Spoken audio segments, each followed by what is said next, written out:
સુરત શહેર police commissionerate હેઠળના DCP zone 7ના તાબા હેઠળ આવતા ઈચ્છાપુર વિસ્તારમાં ટ્રાફિક નિયમોના પાલન માટે વિશેષ વાહન ચેકિંગ ડ્રાઈવ હાથ ધરવામાં આવી હતી. આ અભિયાન અંતર્ગત બાટા ભાટપોર ટી પોઈન્ટ તેમજ ભેસાણ ચોકડી ખાતે મેગા ટ્રાફિક ડ્રાઈવનું આયોજન કરવામાં આવ્યું હતું. આ મેગા વાહન ચેકિંગ ડ્રાઈવમાં ડીસીપી ઝોન 7, એસીપી, 3 પીઆઈ તેમજ પોલીસ સ્ટાફના અધિકારીઓ અને કર્મચારીઓ જોડાયા હતા.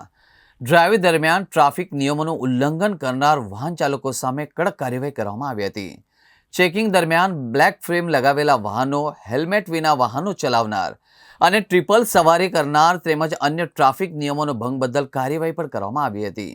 કુલ 140 વાહનો ચેક કરવામાં આવ્યા, જેમાં હેલ્મેટ વગરના 20, કાળા કાચ એટલે કે બ્લેક ફ્લેમના 26 કેસ, ફેન્સી નંબર પ્લેટના 2, 3 સવારીના 4 તથા સીટ બેલ્ટ ન પહેરવાના 3 કેસ નોંધાયા હતા. આ તમામ કેસોમાં 19,000નો દંડ વસૂલ કરવામાં આવ્યો હતો. સુરત શહેર પોલીસે આગામી દિવસોમાં પણ ટ્રાફિક નિયમોના પાલન માટે આવી ચેકિંગ ડ્રાઈવો ચાલુ રાખવાની ચેતવણી પણ આપી છે. आज जोन 7 में स्पेशल मेगा ट्रैफिक कोम्बिंग रखी है, जिसके अंतर्गत 25 से ज्यादा हमने ब्लैक फिल्म्स की कार्रवाई अभी तक की है. भाटा भाटपुर चौकड़ी पर, भेसाण चौकड़ी पर एवं 2 पॉइंट्स पाल पर ये सभी को समावेश किया गया है. इसमें जितने पीआईज हैं, पीएसआईज हैं, सभी यहाँ हाजिर हैं.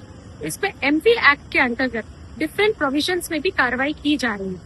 इसके अलावा नो हॉन्किंग जो है उसके भी ड्राइव रखी गई है, जिसमें सिटीजन्स को अवगत किया जा रहा है कि बिना किसी बात के हॉन्किंग ना की जाए. इससे नॉइज पोल्यूशन हमारा बढ़ता है.